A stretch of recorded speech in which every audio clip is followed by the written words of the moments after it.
यार मेरा पूरा सजेशन बॉक्स ना इस बात से भरा हुआ है कि मैं एसएसआर के बारे में बात क्यों नहीं कर रहा हूं। यानी लोगों का कहना है कि यार तुम करंट मुद्दों पे ना बात नहीं करते। तो दोस्त, मैं हूं आपका होस्ट और आज करने वाला हूं रोस्ट मैं उन महानुभावों को जिनकी वजह से एसएसआर को इंसाफ मिलने में देरी हो रही है। लेकिन इससे पहले लगाओ इंट्रो और बताओ सबको अपने भाई के बारे में।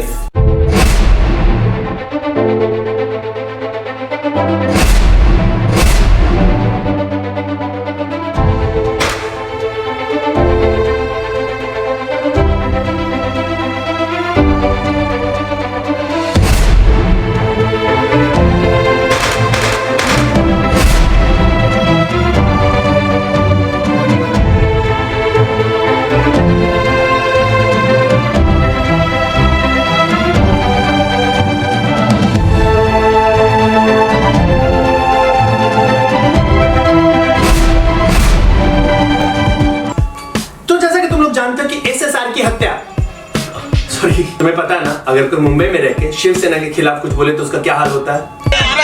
कैप्चर कर रहा हूं उसको मैं।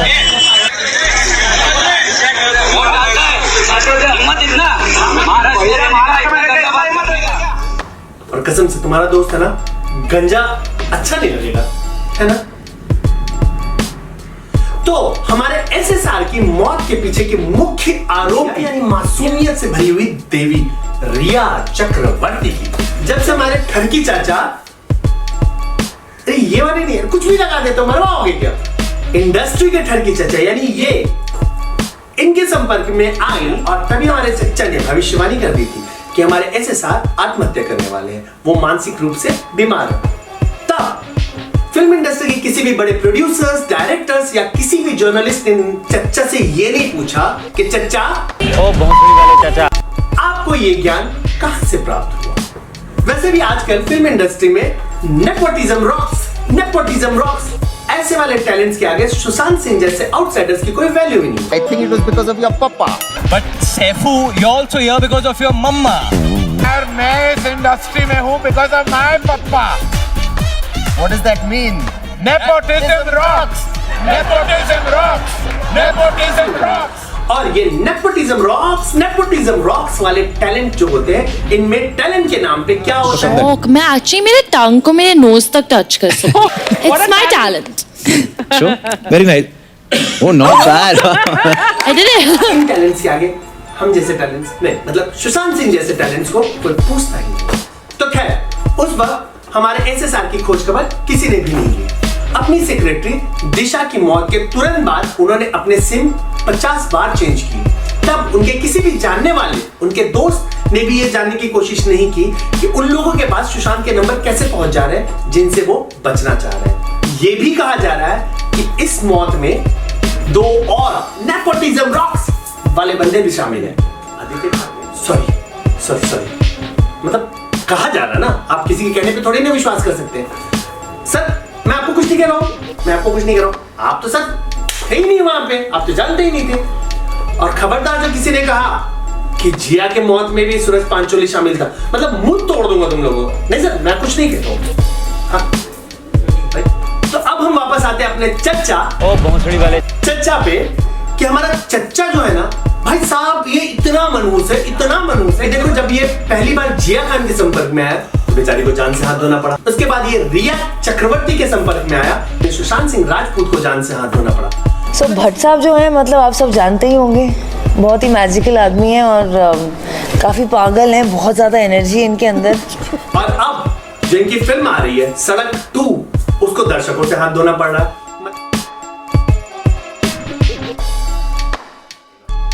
मतलब मैं कहता हूं कि चच्चा जी आप संन्यास क्यों नहीं ले लेते।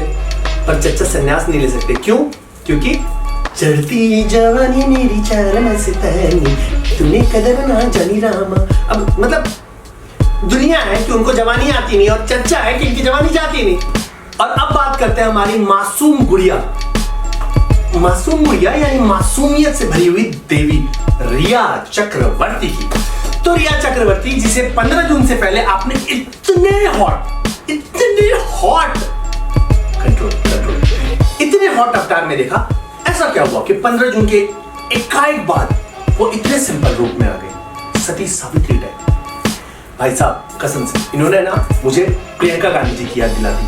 मतलब चुनाव के पहले आप देखो वो ऐसी होती हैं, चुनाव के समय ऐसी हो जाती हैं। तो रिया चक्रवर्ती जब सीबीआई की इंक्वायरी के बाद या उस समय बोल लो 10 रुपए वाले मास्क लगा के जाती है ना, यार कसम से वैसी वाली फीलिंग आने लगती है जैसे प्रियंका गांधी जी ने इंदिरा गांधी जी का चश्मा लगाया हुआ था। मुझे कसम से इंदिरा गांधी जी की याद आ गई। कंट्रोल बेटा, कंट्रोल कंट्रोल। हाँ, तो मैं कह रहा था कि एक्चुअली क्या था ना, वो इस अवतार में रिया चक्रवर्ती इसलिए आई ना क्योंकि उनको एसएसआर की मौत का बहुत गहरा सदमा लगा था। वो सदमा इतना गहरा था कि बेचारी 5 दिन तक कुछ बोल भी नहीं पाई, ना ही वो क्रियाक्रम में जा पाई। और 5 दिन बाद एकाएक जब उनका सदमा टूटा तो महेश भट्ट जी, हमारे चच्चा जान का बर्थडे था, तो उन्होंने महेश जी को एक ट्वीट किया, सॉरी एक व्हाट्सएप किया। व्हाट्सएप में उन्होंने लिखा कि तुम मेरे बुद्धा हो। ओए बुद्धा नहीं बे, बुद्धा बुद्धा, वो ट्रैफिक इन बुद्धा वाला बुद्धा। तुमने मुझे पर दिए उड़ने के लिए हैं, तो आई लव यू, हमेशा मेरे साथ रहना। अब भाई सडनली उनको याद आया, ओह माय गॉड, ये मैंने क्या कर दिया, क्यों कर दिया मैंने ऐसा। तो उन्होंने क्या किया, व्हाट्सएप का डिलीट कर दिया। लेकिन भाई साहब कांड होना था वो तो हो गया, लोगों तक वो बात पहुंच गई, उनको अपना व्हाट्सएप चैट डिलीट करना पड़ा। अब वो चैट रिकवरेबल था तो रिकवर कर लिया पुलिस ने कि रिया चक्रवर्ती ने सबसे पहले सीबीआई जांच की डिमांड रखी थी। वो बात अलग है कि 32 दिनों बाद उनको ये ख्याल आया कि यार सीबीआई जांच की मांग करनी चाहिए, जब सारी उंगलियां उनकी तरफ उठने लगी, राइट। फिर केंद्र सरकार को पता नहीं क्या सूझा, उसने इनकी बातों को सीरियस ले लिया। सुप्रीम कोर्ट ने भी हरी झंडी दिखा दी सीबीआई जांच के लिए। तब उन्होंने क्या किया, उन्होंने 1 अगस्त को एक पोस्ट डाला, एक ट्वीट किया जिसमें उन्होंने ये कहा कि इस मामले की सीबीआई जांच करना मतलब फेडरलिज्म। अब पूछोगे फेडरलिज्म क्या होता है? यार एक बात बोलूं, मुझे भी कल ही पता चला, तो तुम लोग भी गूगल में खोज करना नहीं करता। तो रिया चक्रवर्ती का ये कहना है कि अगर आपने सीबीआई की जांच करवाई तो हे भगवान, ये तो फेडरलिज्म का अवहेलना होगा। एक्चुअली रिया को ना सडनली ज्ञान बोध की प्राप्ति हुई। उसे लगा कि मुंबई पुलिस ही है जो उसका कल्याण कर सकती है, जैसे सूरज पांचोली का कल्याण जिया के केस में किया गया था। बाय द वे हम उस मुंबई पुलिस की बात कर रहे हैं जिनके पास एक अनोखा दिव्य ज्ञान है। उन्होंने जैसे एसएसआर के घर में कदम रखा, उनकी बॉडी को देखा, 15 मिनट के अंदर उनको ज्ञान हो गया कि भाई साहब एसएसआर ने आत्महत्या कर ली। ठीक इतने में जब सब कुछ खत्म हो चुका था, बिहार पुलिस की शानदार एंट्री होती है और आवाज आती है, पिक्चर अभी बाकी है मेरे दोस्त। तो यहां बिहार पुलिस मुंबई पुलिस की जांच को क्लीन बोल्ड करने में लगी थी और वहां जिन्हें चुप रहना चाहिए वो सडनली बोल पड़े। यानी मैं बात कर रहा हूं शिवसेना और शरद पवार की। अरे भाई, जिस बंदे ने 2 चिर प्रतिद्वंदियों को मिला के गठबंधन करवा दिया, एक हिंदू छवि वाली पार्टी को उसने सेक्युलर पार्टी में बदल दिया, मतलब उस बंदे के पास पावर होगी ना। मैं तो भैया पावर कहूंगा। शरद पवार एकाएक सरकार के सपोर्ट में आ गए। अब जिसे बोलना चाहिए था यानी मुंबई पुलिस, वो तो बैकफुट पे आ गई। अब जिसे नहीं बोलना चाहिए थे यानी सरकार, वो खुल के पुलिस के समर्थन में आ गई। तो हुआ ये कि बिहार से एक police officer, IPS officer mister Vinay Tiwari जैसे ही मुंबई पहुंचे, उन्हें उठाकर क्वारंटाइन कर दिया। अब इतनी सारी बातें जहां होने लगेंगी तो वहां पे देखो प्रश्न चिन्ह तो उठेंगे, तो प्रश्न उठे।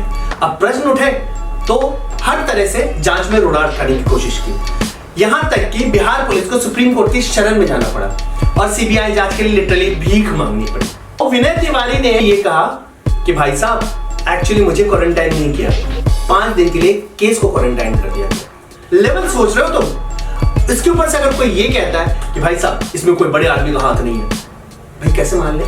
कि शिवसेना ने अपने शाउट आउट यानी मुख्य पत्र सामना के जरिए एसएसआर के फादर के ऊपर गंभीर आरोप लगाने शुरू कर दिए, उनका चरित्र हनन करना शुरू कर दिया। उन्होंने ये तक कहना शुरू कर दिया कि सुशांत सिंह केस अपने फादर के साथ जमती नहीं थी। मेरा मानना तो ये भी है कि देखो ये उनका पारिवारिक मामला था, नहीं जमती थी, नहीं जमी, इससे आपको क्या मतलब? अगर नहीं जमती है तो आप क्या उनकी हत्या को आत्महत्या करार दे देंगे? शिवसेना के ऊपर प्रश्न चिन्ह लगते हैं कि नहीं लगते? लोग सवाल करेंगे भाई आपसे कि सर क्या माजरा क्या है, कौन ऐसा बड़ा आदमी फंस रहा है इसमें जो आप सीबीआई जांच नहीं होने देना चाहते? एक न्यूज चैनल है अर्नब गोस्वामी का, भाई साहब वो तो सीधे जाके महाराष्ट्र सरकार से भिड़ गए सुन लो मेरी बात उद्धव ठाकरे, कान खोलकर सुनो उद्धव ठाकरे, जूनियर या सीनियर, अगर रिया चक्रवर्ती के साथ पता चले कि कोई भी शिवसेना का बड़ा नेता इन्वॉल्व था, पहली बात। दूसरी बात, सुन लो उद्धव ठाकरे, 9 तारीख को पता करो कौन कौन गया था,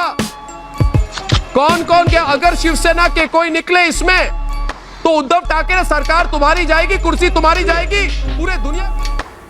आपको एक बात बताओ, पता नहीं क्यों मुझे अर्नब गोस्वामी गंजे नजर आ रहे हैं।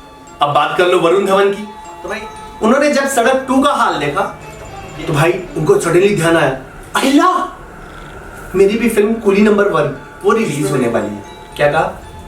We need CBI justice for SSR. भैया रिस्क कौन ले रहा?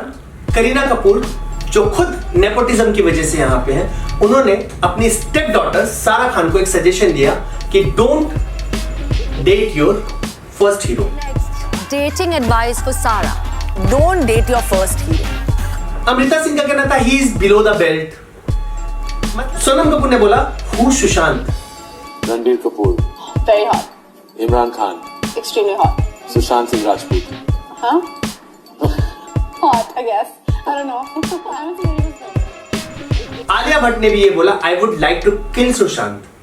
है सर, माफ कीजिएगा, मैं आपको ये बताना चाहता हूं कि आप या आपके जो वंशज हैं उनको प्लेट में सजा के खाना यानी करियर सामने रखा जाता है और उस पे भी वो लोग खाना नहीं खा पाते। कई लोग ऐसे हैं जो खाना नहीं खा पाते। यहाँ पे सुशांत सिंह थे, अपने आप को प्रूव किया उन्होंने, इस लेवल पे पहुंचा। अगर ये आत्महत्या थी तो तुम्हें नहीं लगता ना कि उनको इतना ज्यादा उकसाया गया होगा कि उन्होंने इतना बड़ा कदम उठाया। तो दोस्तों देखो, आज पूरा देश एसएसआर के लिए इंसाफ मांग रहा है। देखो मेरी मजबूरी है कि मैंने इतनी सेंसिटिव मुद्दे को आपके सामने एक व्यंग की तरह रखा, पर देखो मेरा चैनल रोस्टिंग चैनल है। मुझे ऐसा लगता है कि सुशांत सिंह राजपूत कभी भी आत्महत्या नहीं कर सकते थे क्योंकि उन्होंने मेरे साथ जिम किया हुआ, मैंने उनका पैशन देखा, मैं ये भी जानता था कि वो कितने ज्यादा एम्बिशियस थे। फिलहाल मैं इस वीडियो में ज़्यादा कुछ नहीं बोलूँगा। इस वीडियो को अगर तुम्हें पसंद आया तो प्लीज़ इसे लाइक शेयर और सब्सक्राइब ज़रूर कर लेना। ये बोलना मेरा फ़र्ज़ है, मेरी ड्यूटी है जो मैं हर वीडियो के आखिर में बोलता हूँ। और तुम एसएसआर के लिए यार कमेंट बॉक्स में ओम शांति लिखना मत भूलना। बहुत जल्दी तुम लोगों से मिलूंगा अपने अगले वीडियो में।